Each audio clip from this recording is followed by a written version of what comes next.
예, 감사합니다. 오늘 저는 예배라는 제목을 가지고 함께 하나님의 말씀을 나누겠습니다. 어떤 분이 이런 얘기를 하셨습니다. 누군가가 사기를 당하거나 또한 사기를 칠 때 중요한 두 가지 요소가 있다라고 합니다. 그것이 뭐냐면 사기꾼들이 누군가를 대상으로 사기를 칠 때 제일 먼저 하는 게 뭐냐면 그가 평소에 가지고 있던 두려움을 자극하는 방법이 있다라고 합니다. 요즘에 끝없이 사람들을 괴롭히고 있는 것이 바로 보이스피싱이죠. 그런데 이 보이스피싱을 가만히 보면은 그 사람이 두려워하고 있었던 것을 자극하면은 많은 사람들이 이 사기에 걸려들고 맙니다. 예를 들자면 이런 것입니다. 아들을 군대에 보내놓고 걱정하고 있는 부모님이 있는데 어느 날 전화가 옵니다. 그리고 그 전화 내용이 뭐냐면은 당신 아들이 군대에서 큰 사고를 쳤기 때문에 그걸 수습하기 위해서는 돈이 필요하다. 그래서 먼저 돈을 입금시키라고 얘기를 합니다. 그럼 부모님 마음 가운데 혹시 우리 애가 잘못되지 않을까? 또는 우리 애가 감옥에 가지 않을까라는 그런 두려운 마음 때문에 앞뒤를 따지기도 않고 입금을 시키고 마는 그러한 일이 굉장히 많다고 하죠. 제가 들어봤던 얘기 중에 제일 황당한 얘기가 이거였습니다. 탱크를 아들이 물에 빠뜨렸다는 거예요. 그래서 그 탱크 값을 물어줘야 된다고 하는데 정말 황당한 얘기 아닙니까? 그런데 평소에 이 자녀에 대해서 특히 군대가 있는 아들을 걱정하면서 노심초사하는 부모님에게는 그 얘기조차도 진짜로 들리고 마치 내가 돈을 입금을 안 해주면 우리한테 큰 일이 생길 것 같은 그러한 불안감이 그 안에 있다라는 것입니다. 그리고 또 하나의 방법이 있는데 그것은 뭐냐면은 그가 가지고 있는 절실함을 건드리는 것입니다. 내가 지금 돈에 굉장히 절실합니다. 그럼 그 돈의 문제를 건드는 거예요. 또는 공부의 문제가 굉장히 절실합니다. 그럼 그것을 건드는 거예요. 또는 여러 가지 관계의 문제에 절실한 게 있습니다. 그럼 그거를 건드려 보는 거예요. 저도 그러한 경험이 있는데 군대를 제대하고 난 다음에 학비를 모으기 위해서 아르바이트를 해야 됐어요. 그런데 아르바이트 자리가 찾아도 없는 겁니다. 왜냐하면 그때가 IMF 직전이었습니다. 그래서 아르바이트 자리를 아무리 찾아도 없고 또한 한 달에 50만 원 이상 벌기가 힘든 거예요. 그래서 걱정을 하고 있는데 어느 날 제 삐삐에 한 음성 메시지가 녹음이 됐습니다. 내용인즉 이종훈 씨 축하합니다. 당신은 저희 회사에서 운영하는 학습 프로그램에 당첨이 되셨습니다. 앞으로 한 달 후에 제1회 물류유통관리사 자격증 시험이 있습니다. 이 시험을 합격하시면 저희 회사에서 이종훈 씨의 자격증을 임대해드려서 매월 70만 원씩 65세까지 지급해드리겠습니다. 귀가 번쩍 뜨이고 눈이 확 열리는 거예요. 그리고 그 뒤에 이런 말이 붙어요. 당신에게 행운이 임했습니다. 진짜 나한테 그런 일이 생긴 것 같은 거예요. 그래서 그 회사에 전화를 하고 그리고 그 회사를 가봤습니다. 처음에는 속는 마음으로 가봤는데 갔더니 이분이 말을 너무 잘하시는 거예요. 그래서 이미 제 통장에 65세까지 70만 원 입금이 다 된 것 같은 거예요. 그런데 그분이 한 가지 얘기를 하시는 거예요. 이번 시험이 1회 시험이라서 시험만 봤다 하면 100% 다 된다. 그리고 시험만 봤다 하면은 자격증을 받을 수 있는데 그 자격증을 임대 가능하다. 이 얘기를 하는 거예요. 그런데 한 가지 문제가 있는데 그게 뭐냐면 공부를 해야 된다. 그래서 우리가 당신에게 책을 제공해 줄 테니까 이 책을 가지고 공부하시라. 단 책값은 40만 원. 이렇게 얘기를 하는 겁니다. 근데 제가 40만 원이 어디 있겠습니까? 그랬더니 그분이 또 친절하게 뭐라고 얘기하냐면 아버지 신용카드를 빌려오라는 거예요. 그러면 친절하게도 12개월 동안 무이자 할부로서 처리를 해주겠다는 겁니다. 그래서 제가 그때 그 얘기를 듣고 정신이 나갔어요. 그래서 그 책을 받아들고 아버지 신용카드를 빌리기 위해서 지하철을 타고 집으로 갔습니다. 근데 집으로 가다가 신문을 뒤적거리고 보고 있는데 거기 이런 기사가 나온 거예요. 그 내용이 뭐냐면 요즘 대학생을 대상으로 하는 아르바이트 사기가 극성을 부려. 그래도 제가 그걸 꼼꼼히 읽어봤는데 내용이 뭐냐면은 워드 프로세스, 그 다음에 번역, 또한 여러 가지 사기가 있는데 그 마지막에 자격증 사기가 있다라는 겁니다. 그래서 제가 그걸 보고 깜짝 놀래가지고 지하철을 타고 가다가 되돌려서 그 사무실에 가서 제 인생 가운데 부릴 수 있는 모든 행패를 부려서 그 책을 돌려주고 그리고 제 인적사항이 있는 서류를 찢어버리고 그리고 왔던 경험이 있습니다. 그런데 아니나 다를까 몇 달 후에 신문 기사가 났는데 그 기사가 이렇게 나왔습니다. 신종사기 대학생들을 울려 제1회 물류유통관리사 자격증을 미끼로 대학생들에게 책값 40만 원씩 갈취, 피해액 얼마. 제가 그걸 보고 가슴을 쓸어내렸습니다. 만약에 그때 당했으면은 그 기사에 대학생 이모 씨 피해당해, 그리고 모자이크 된 얼굴이 신문에 나오지 않았을까라는 그런 생각이 들었어요. 그런데 이것이 무엇이냐면 누군가의 절실함을 이용해서 사기를 친다는 겁니다. 그런데 요즘에도 이런 보이스피싱이라든지 사기 사건이 끊임없이 일어나고 있습니다. 그 이유는 무엇일까요? 누군가에게 절실함이 끝없이 있기 때문에 그렇다는 것입니다. 많은 사람들 마음 가운데 뭔가에 대한 절실함이 있고 또한 뭔가에 대한 간절함이 그 마음을 붙잡고 있기 때문에 이런 사기가 끝이 없는 것 아니겠습니까? 사랑하는 여러분, 뭔가에 절실하다는 것은 무슨 뜻일까요? 그것은 바로 사람들이 목마르다는 것입니다. 뭔가가 목말라서 너무 절실하고 너무 갈급하고 또한 갈증이 난다는 뜻이죠. 그리고 많은 사람들이 이 목마름을 해결할 수 있는 방법을 찾아 헤매고 있습니다. 그리고 많은 사람들이 이 목마름의 방법을 해결해 보려고 많은 사람들을 의지하기도 합니다. 그렇다면 이 목마름의 문제, 이 절실함의 문제를 어떻게 해결할 수 있을까요? 오늘 말씀에 보면은 예수님이 한 여인을 만납니다. 이 여인은 누구인가? 목마른 여인입니다. 이 목마른 여인을 만남을 통해 예수님께서 우리에게 주시는 이 목마름을 해결하는 방법, 그것이 무엇인가가 오늘 말씀 가운데 아주 잘 나와 있습니다. 우리 요한복음 4장 15절의 말씀을 함께 읽겠습니다. 우리 위에 자막이 있는데요, 함께 읽도록 하겠습니다. 다 같이 읽겠습니다. 여자가 이르되 주여 그런 물을 내게 주사 목마르지도 않고 또 여기 물을 길러오지도. 아멘. 오늘 말씀에 보면은 우리가 읽은 요한복음 4장은 바로 이러한 내용입니다. 예수님께서 유대 지역을 떠나서 갈릴리로 올라가십니다. 그 갈릴리로 가시기 전에 사마리아라는 지역을 통과하는데 그 사마리아에 있는 수가라는 작은 마을이 있습니다. 그 마을을 통과하시기 전에 우물가에서 쉬시는 장면이 오늘 말씀 가운데 나오죠. 그런데 그 우물가에서 한 여인을 발견하게 됩니다. 근데 이 여인은 남들이 물을 뜨러오지 않는 시간 제6시에 6시에 물을 뜨러왔다는 겁니다. 지금 우리나라 시간으로 환산해 보면은 낮 12시입니다. 태양이 너무 뜨거워서 사람들이 물을 뜨지 않는 그 시간에 와서 물을 뜨고 있는 여인이 있다는 것입니다. 그리고 이 여인과 예수님이 말씀을 나누세요. 그 말씀의 내용이 뭐냐면 바로 목마름에 관한 것입니다. 그런데 이 여인과의 대화가 단지 육신의 목마른 것이 아니라 인생의 목마름, 삶의 목마름에 대해서 우리에게 말씀하고 있다는 것이죠. 사랑하는 여러분, 우리를 목마르게 하고 있는 삶의 문제는 무엇입니까? 여러분을 절실하게 만드는, 여러분을 목마르게 만드는 삶의 문제는 무엇이 있겠습니까? 물론 여러 가지의 것들이 있습니다. 그런데 그것을 한마디로 요약해 본다면 아마 성공에 대한 목마름이 가장 클 것입니다. 많은 사람들이 성공을 원합니다. 어떤 형태로든 성공하기를 원합니다. 이 성공을 다른 말로 하면 복이라고 얘기하죠. 그러면 우리나라 사람들, 한국 사람들이 생각하는 복의 개념은 뭘까요? 한마디로 대박입니다. 이 대박이 어디서 유래됐나를 봤더니 흥부와 놀부에서 유래됐다는 학설이 제일 큽니다. 결국 흥부가 박을 타요. 대박을 타요. 그런데 그 대박이 터지니까 어떤 일이 생기냐면 가난했던 흥부가 부자가 됩니다. 우리나라 사람들이 생각하는 복의 개념은 뭐냐면은 인생이 확 바뀌는 거예요. 인생이 업그레이드 되는 거예요. 인생의 수준이 달라지는 거예요. 지금보다 훨씬 나은 삶을 살게 되는 것, 이게 복이고 이게 성공이라는 것입니다. 사랑하는 여러분, 많은 학생들이 공부를 하면서도 이 대박을 꿈꿉니다. 이 복을 꿈꾸고 성공을 꿈꿔요. 많은 사람들이 공부를 통해서 자기 인생이 확 바뀌지 않을까라는 그러한 기대를 가지고 나아가지 않습니까? 많은 부모님들이 자녀들을 공부를 시킵니다. 그 이유가 무엇입니까?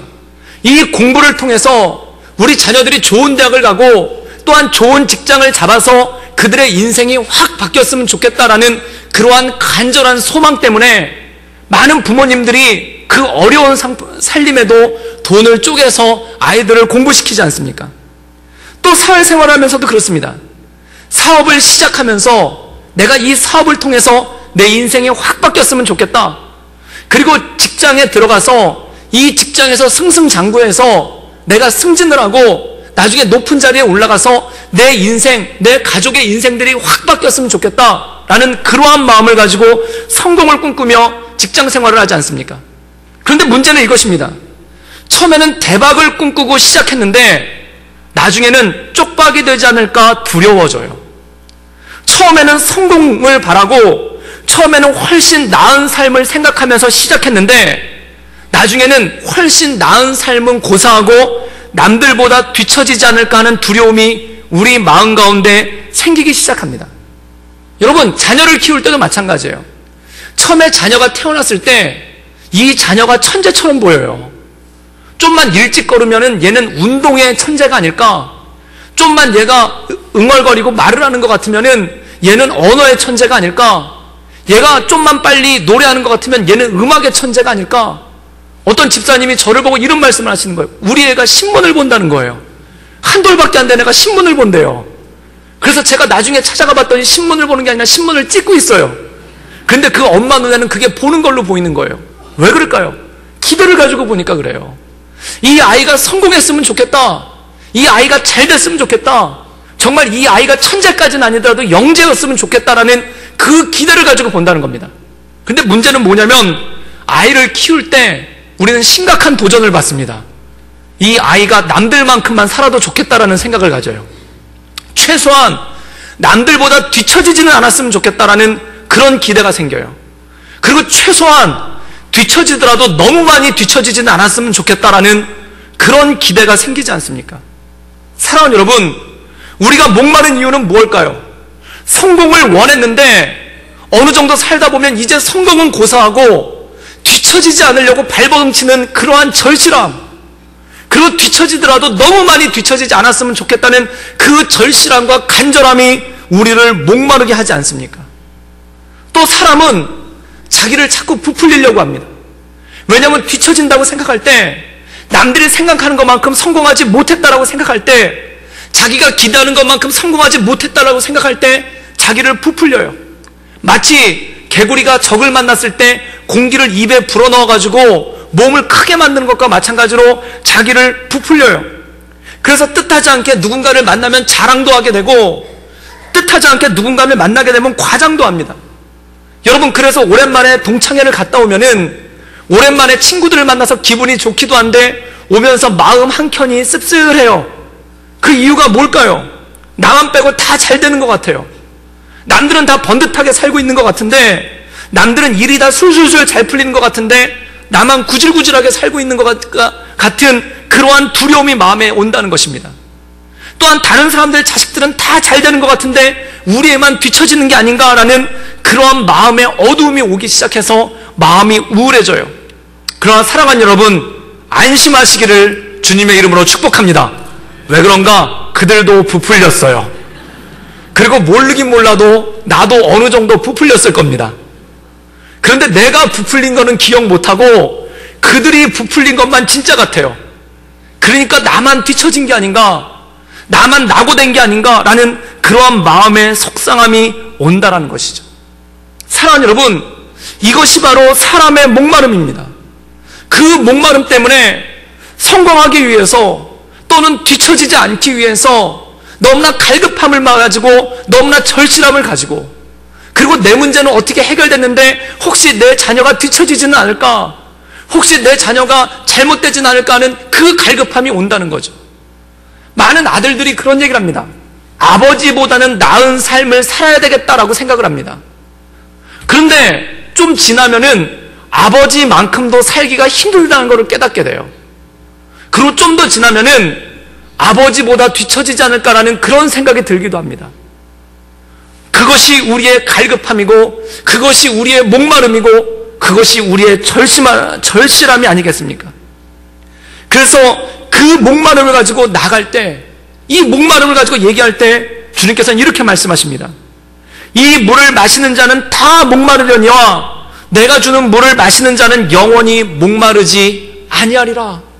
사랑하는 여러분, 주님께서 여러분의 모든 목마름을 채워주시기를 주님의 이름으로 축복합니다. 그때 그런데 이 여인도 이렇게 얘기하는 거예요. 주여 그 물을 내게 주시사 목마르지 않게 하소서. 그런데 중요한 게 있습니다. 지금 물 얘기를 하고 있어요. 목마름에 대해서 얘기하고 있어요. 그런데 예수님이 난데없이 갑자기 남편 얘기를 끄집어내십니다. 지금 목마름과 남편이 무슨 상관입니까? 지금 물과 남편이 무슨 상관입니까? 그런데 이 여인에게 남편에 대해서 이야기하십니다. 왜 그럴까요? 우리 요한복음 4장 16절 말씀을 읽겠습니다. 우리 다 같이 읽겠습니다. 이르시되 내가 내 남편을 불러오라. 우리 17절 18절도 읽겠습니다. 여자가 대답하여 이르되 나는 남편이 없나이다.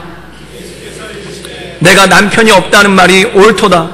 너에게 남편 5이 있었고 지금 있는 자도 내 남편이 아니니 내 말이 참되도다. 사랑하는 여러분, 사람의 근본적인 목마름은 무엇인가? 성공에 대한 목마름이 아니에요. 물론 성공에 대한 목마름도 큽니다. 그리고 그 성공을 통해서 경제적으로 윤택한 삶을 살고자 하는 마음도 큽니다. 그런데 그 이면에 보면은 성공하고자 하는 가장 근본적인 이유는 다른 사람으로부터 인정받는 거예요. 사람에게는 어떤 목마름이 있는가? 인정의 목마름, 다른 사람으로부터 인정받고자 하는 목마름이 있다는 것입니다. 이걸 다시 말하자면은 사랑받고자 하는 목마름이 그 안에 있다는 것입니다. 이 여인은 사랑받고자 하는 여인이에요. 나를 사랑해 줄 사람이 없는가? 나를 진심으로 사랑해 주는 남자를 만날 수 없는가? 그래서 결혼을 5번 했어요. 그리고 지금 또 결혼을 해서 결혼 생활하는데 이 남자도 나를 진심으로 사랑하는 것 같지가 않아요. 그러니까 남편이 아니라고 얘기합니다. 오늘 이 여인에게 내가 가서 네 남편을 데려오라 라고 말씀하십니다. 너의 남편을 데려오라 말씀하십니다. 그때 이 여자가 이렇게 말합니다. 저는 남편이 없습니다. 그러니까 예수님이 이렇게 말씀하세요.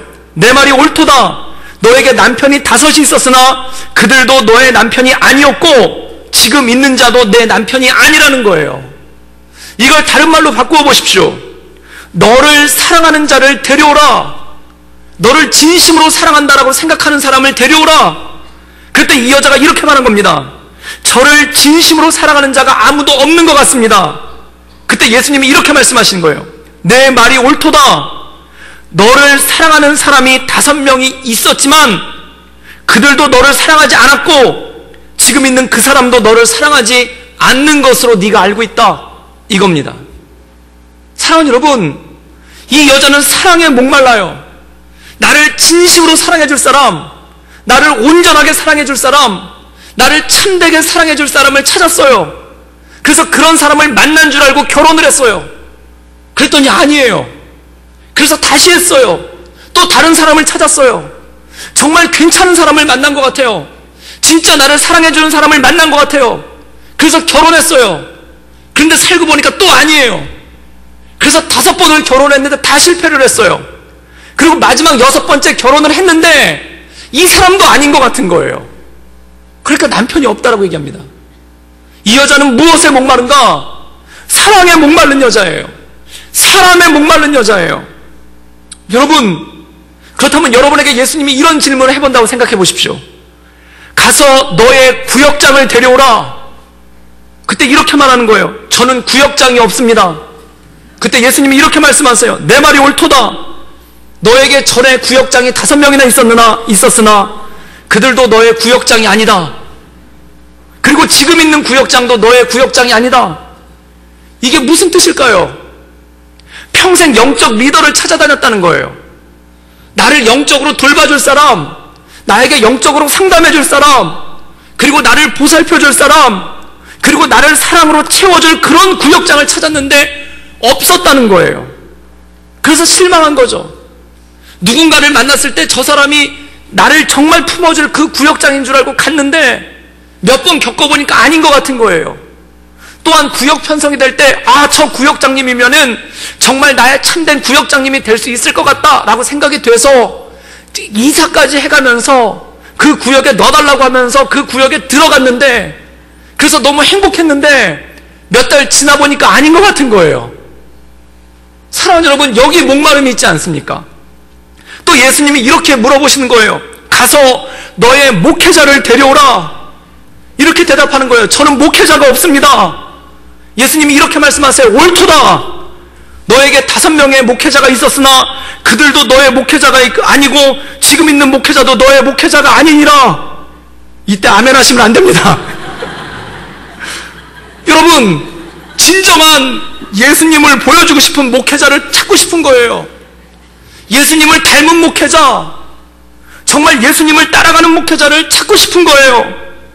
그래가지고 진정한 목회자의 목이 말라요. 멀리서 봤을 땐 예수님을 닮았는 줄 알았어요. 그런데 가까이 가서 보니까 가룟 유다랑 비슷해요. 힘든 거예요. 진정한 목회자가 어딨는가? 진정한 참 목자가 어딨나? 진정한 참 목회자가 어딨나? 이거에 목이 마른 거예요. 예수님이 이렇게 물어보세요. 너의 교회는 어디인가? 저는 교회가 없습니다. 옳도다. 내가 전에 5교회를 다녔는데 그 교회도 내 교회가 아니고 지금 다니고 있는 교회도 내 교회가 아니니라. 이 교회는 예배가 뜨겁다고 해서 한번 가봤어요. 그런데 갔더니 너무 좋아요. 바로 이 교회구나. 은혜가 됐어요. 근데 몇 달 지나니까 아닌 것 같아요. 또 저 교회는 제자 훈련이 좋다고 그래가지고 가봤어요. 처음에는 이 교회구나. 내가 찾던 교회구나. 그래서 몇 달을 다녀봤는데 몇 개월 다녀보니까 다 거기서 거기에요. 또 어떤 교회는 사랑이 넘쳐난다고 그래가지고 사랑이 넘쳐나는 교회라고 그래가지고 가봤더니 처음에는 정말 사랑이 넘쳐나는 교회구나. 내가 찾던 교회구나 그랬어요. 근데 몇 개월 다녀보니까 그냥 사랑하는 척만 하고 있어요. 그리고 자기들끼리만 사랑하는 것 같아요. 교회에 목마른 거예요. 사랑하는 여러분, 우리는 이 목마름 때문에 나를 채워줄 사람, 나를 만족시켜줄 사람, 나에게 공급해줄 사람, 이 사람을 찾아 헤매고 있지 않습니까? 여기가 좋다고 그러면 여기도 한번 가보고, 저 사람이 좋다고 하면 저 사람도 한번 찾아가보고, 그렇게 찾아다녀봤는데도 목이 마르다는 겁니다. 그렇다면 뭐가 문제일까요? 이렇게 열심히 찾아다녀봤는데, 열심히 구해봤는데 이렇게 목이 마르다면 정말 뭐가 문제일까요? 그런데 예수님께서 다시 이렇게 말씀하십니다. 이들의 대화가 놀랍습니다. 처음에 예수님은 물에 대해서 말씀하세요. 육신의 목마름에 대해서 말씀하세요. 그 다음에 갑자기 남편에 대해서 얘기를 하세요. 그리고 난 다음에 하시는 말씀이 뭐냐면 우리 요한복음 4장 23절과 24절의 말씀을 읽겠습니다. 우리 다 같이 읽겠습니다. 아버지께 참되게 예배하는 자들은 영과 진리로 예배할 때가 오나니 곧 이때라. 아버지께서는 자기에게 이렇게 예배하는 자를 찾으시느니라. 하나님은 영이시니 예배하는 자가 영과 진리로 예배할지니라. 사랑하는 여러분, 예배가 답인 줄 믿습니다. 하나님이 답인 줄 믿습니다. 우리의 목마름을 해결하는 것, 이것은 사람도 아니요 삶의 성공도 아니요 바로 예배가 답인 줄 믿습니다. 바로 하나님과의 진정한 교제가 있을 때, 하나님과의 깊은 만남이 있을 때, 내 온 힘을 다해 내 온 마음을 다해 하나님을 예배하며 나갈 때 내 인생 가운데 모든 목마름이 사라질 줄 믿습니다. 우리의 진짜 목마름은 무엇인가? 성공에 대한 목마름이 아니에요. 사람을 못 찾은 것에 대한 목마름이 아니에요. 우리의 진정한 목마름은 하나님과의 예배가 끊어졌고 하나님과의 친밀한 교제가 끊어졌기 때문에 목마르다는 것입니다. 사랑하는 여러분, 우리는 하나님과 예배하도록 창조되었어요. 우리는 하나님과 친밀하도록 창조되었어요. 우리는 하나님과 교제하도록 창조되었어요. 그런데 어느 순간 이게 끊어져 버린 것입니다. 하나님과의 교제가 끊어져 버리고 하나님 앞에 온전한 예배 대신에 형식만 남아버린 예배를 드리고 교회는 오지만 하나님과의 친밀감이 없이 교회만 왔다 갔다 하는 그 순간이 내게 올 때 내 인생 가운데 목마름이 몰려오기 시작한다는 것입니다. 그런데 그 목마름을 다른 데서 찾으려고 그래요. 육신의 성공에서, 그리고 어떤 대단한 사람을 만나는 것으로서 그것을 찾으려고 한다는 것입니다. 그런데 그것을 찾으려고 할수록 더 목마르고 더 비참하고 더 마음에 갈급함만이 넘쳐나는 거예요. 그럼 어떻게 이걸 해결할 수 있겠습니까? 예수님이 답인 줄 믿습니다. 내 인생 가운데 주님과의 친밀한 교제 가운데 나갈 때, 하나님을 전심으로 예배하러 나갈 때 주님께서 내 모든 것들을 공급해 주실 줄 믿습니다. 내 목마름이 해결되는 거예요. 사랑하는 여러분, 인생은 무엇과 같은가? 자동차와 같아요. 목마르다는 건 자동차에 기름이 떨어진 거예요. 자동차에 기름이 떨어져 보십시오. 이거는 짐이에요. 밀고 가고 끌고 가고 이고 가야 돼요. 왜 인생이 무겁게 느껴질까요? 내 인생이 잘못됐기 때문일까요? 내 인생이 실패했기 때문일까요? 아니에요. 기름이 없어서 그래요. 기름이 없으니까 인생이 짐이 되는 거예요. 그래서 예수님은 말씀하십니다. 수고하고 무거운 짐진 자들아 다 내게로 오라. 내가 너희를 쉬게 할 것이다. 이것이 무엇이겠습니까? 마치 기름이 떨어진 차에 기름을 채우듯이 주님께서 나를 채워주실 줄 믿습니다. 그때 인생이 짐이 되는 것이 아니라 힘이 되는 것입니다. 인생을 끌고 가는 것이 아니라 인생을 타고 가는 것입니다. 내 인생 가운데 그러한 놀라운 능력이 있기를 주님의 이름으로 축복합니다. 진정한 예배, 진정한 교제, 진정으로 하나님께 나아갈 때 하나님께서 우리의 삶을 채워준다는 거죠. 많은 사람들이 착각을 해요. 성공하지 못해서 목마른 걸로 생각해요. 지금의 성공이 부족해서 목마른 것으로 생각해요. 또한 사람을 만나지 못해서, 진실한 사람을 만나지 못해서, 진정한 교회를 다니지 못해서, 진정한 영적인 리더를 만나지 못해서 내가 목마른 것 같아요. 그것이 아니라는 것입니다. 내 인생의 목마름은 하나님과의 온전한 예배, 하나님과의 온전한 교제, 하나님과의 온전한 친밀감이 끊어졌기 때문에 내가 목마른다는 것입니다. 그러나 하나님과의 온전한 교제가 회복될 때, 하나님과의 온전한 예배가 회복될 때 이 모든 목마름이 사라질 줄 믿습니다. 그래서 예수님은 말씀하시는 거예요. 하나님은 영이시니 예배하는 자가 신령과 진정으로 예배할지어다. 여러분, 인생 가운데 신령과 진정으로 예배하기를 주님의 이름으로 축복합니다. 이 끊어졌던 끈이, 하나님과의 사라졌던 그 친밀감이 회복되는 놀라운 역사가 여러분 인생 가운데 있기를 주님의 이름으로 축복합니다.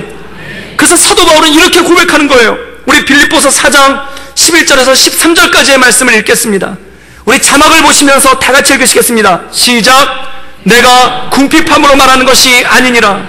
어떠한 형편이든지 나는 자족하기를 배웠노니 나는 비천에 처할 줄도 알고 풍부에 처할 줄도 알아. 모든 일 곧 배부름과 배고픔과 풍부와 궁핍에도 처할 줄 아는 일체의 비결을 배웠노라. 내게 능력 주신 자 안에서 내가 모든 것을 할 수 있느니라. 아멘. 내가 능력 주신 자 안에서 내가 모든 것을 할 수 있는 줄 믿습니다. 이 능력이란 무엇일까요? 바로 하나님과의 친밀한 교제인 줄 믿습니다. 내가 내 영으로, 내 힘으로, 내 온 마음으로 주님을 예배하는 것인 줄 믿습니다. 이 능력이 우리 가운데 주어질 때 내가 비참함에 처하거나 배고픔에 처하거나 궁핍함에 처하여도 만족할 수 있고 목마르지 않는 능력이 내 삶 가운데 임할 줄 믿습니다. 하나님은 영이시니 예배하는 자가 영과 진리로 예배할지어다. 여러분, 인생 가운데 이 예배 회복이 일어나기를 주님의 이름으로 축복합니다. 우리가 목마른 것은 돈이 없어서가 아니요, 성공하지 못해서가 아니요, 성공이 부족해서가 아니요, 사람을 못 만나서가 아니요, 예배가 언제 서지 못하기 때문입니다. 사랑하는 여러분, 우리가 무엇으로 살겠습니까? 우리가 무엇을 붙잡겠습니까? 오직 주께 예배하며 나가기를 주님의 이름으로 축복합니다. 저는 우리 구덕교회 영유아 예배부터 우리 성인 1, 2, 3부 예배, 오후 예배, 새벽 예배, 그리고 여러분들 가정에서 드리는 모든 가정 예배 가운데 성령의 충만함, 성령의 기름 부으심 있기를 주님의 이름으로 축복합니다. 그 예배가 회복될 때 우리는 이렇게 고백할 수 있는 거예요. 내게 능력 주신 자 안에서, 내게 힘 주신 자 안에서 내가 모든 것을 할 수 있느니라. 나를 넉넉하게 채워주시는 분, 나를 인도하시는 분, 그분을 예배하며 나갈 때 내 인생의 모든 목마름이 사라질 줄 믿습니다. 그리고 나의 갈급함이 변하여 주님을 찬양하며 주님을 예배하며 나갈 줄 믿습니다. 우리가 주님을 예배하며 나갈 때 하나님의 채워주시는 역사, 넘쳐나게 하시는 역사, 생수의 강이 내 배에서 흘러 넘치게 하시는 주의 역사가 여러분 삶 가운데 넘쳐나기를 주님의 이름으로 축복합니다. 기도하시겠습니다. 늘 언제나 살아서 역사하신 주님, 나의 목마름을 부여안고 이 자리에 엎드렸습니다. 내게 목마름이 있습니다. 성공하지 못해서, 혹은 내 성공이 부족하다고 느껴져서, 내가 다른 이들보다 뒤처진다고 느껴져서 내 안에 목마름이 있습니다. 주님, 간절히 간구하오니 나를 붙잡아 주시옵소서. 또한 사람을 찾지 못해 목마릅니다. 나를 사랑해 줄 만한 사람, 나를 품어줄 만한 사람, 내게 힘이 될 만한 사람을 찾지 못해 내 안에 목마름이 있습니다. 그러나 주님, 이 모든 것을 이겨나가게 하여 주시옵소서. 내게 능력 주시는 분, 나를 채우시는 분, 내 배에서 생수가 넘쳐 흐르게 하시는 분, 그 예수님과 날마다 친밀하게 교제하게 하여 주시옵소서. 주 앞에 온전한 예배 드리게 하여 주시옵소서. 하나님과의 친밀한 교제 가운데 나를 채워주시고 내게 공급하시는 그 하나님을 경험함으로 날마다 승리하며 나갈 수 있도록 주님 이끌어 주시옵소서. 나의 모든 목마름을 주 앞에 올려드립니다. 내게 능력 주신 자 안에서 내가 모든 것을 할 수 있는 줄 믿습니다. 나를 채워 주시옵소서. 주의 강한 팔로 나를 붙잡아 주시옵소서. 예수님의 이름으로 감사하며 기도드렸사옵나이다. 아멘.